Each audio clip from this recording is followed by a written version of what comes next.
Para continuar falando da crise de 29, então, que foi a quebra da Bolsa nos Estados Unidos, nós já começamos a observar. Hoje nós vamos ver alguns motivos dessa grande crise de 29. Nós tivemos 4 grandes motivos, que são esses aqui.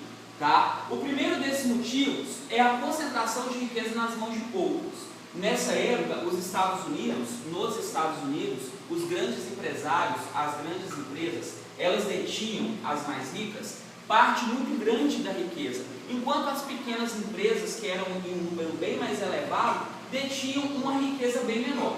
Para vocês terem uma ideia, apenas 1.700 e poucas empresas detinham mais de 7 bilhões de dólares naquela época, ou seja, mais de 70% da renda. O restante era distribuído para as pequenas empresas.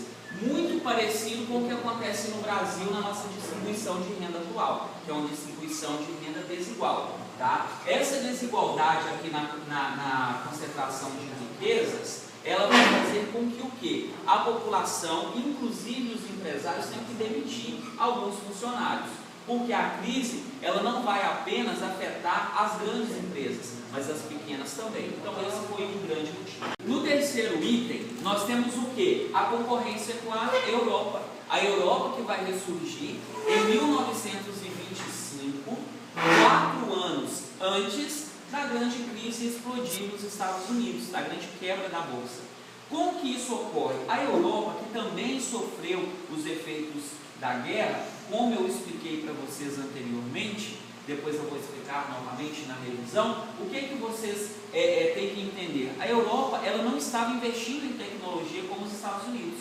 A Europa, ela estava se reerguendo ainda dos efeitos da guerra, enquanto os Estados Unidos rapidamente conseguiu se voltar para essa questão tecnológica. E isso foi muito importante, porque os Estados Unidos eles saem muito à frente. Só que em 1925 acontece uma coisa que na verdade nem mesmo os Estados Unidos esperavam. A Europa, ela começa a se reerguer e começa a produzir aqueles produtos que antes eles importavam dos Estados Unidos. Ou seja, os produtos que eram fornecidos para a Europa, pelos Estados Unidos, deixaram então de fazer parte desse mercado internacional. E isso prejudica muito os Estados Unidos, que já estavam passando por uma crise. E por último, nós temos a crise agrícola. Essa crise agrícola aqui, nós vamos ter que entender o seguinte. Olha para você ver, a crise agrícola, ela começa em 1920. Em 1920, o que nós temos aqui? Alguém sabe dizer? O café.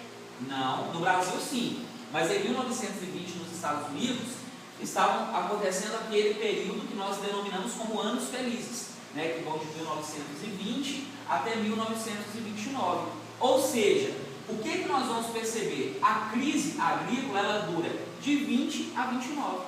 E olha só como que os Estados Unidos pecou nessa parte. Enquanto eles se lembravam da parte agrícola, da parte industrial, eles se esqueceram da parte agrícola. E quando a grande crise aconteceu, eles precisaram recorrer ao campo. E quando eles foram recorrer ao campo, o campo não tinha tecnologia mais. Aliás, não tinha mais não foi inserida essa tecnologia no campo. A produção estava comprometida, os produtos que eram fornecidos pelo campo deixam um pouco de existir. E no final de tudo, isso aqui que não foi, esse último item aqui, que não foi uma das causas, um dos motivos, mas foi um resumo de tudo.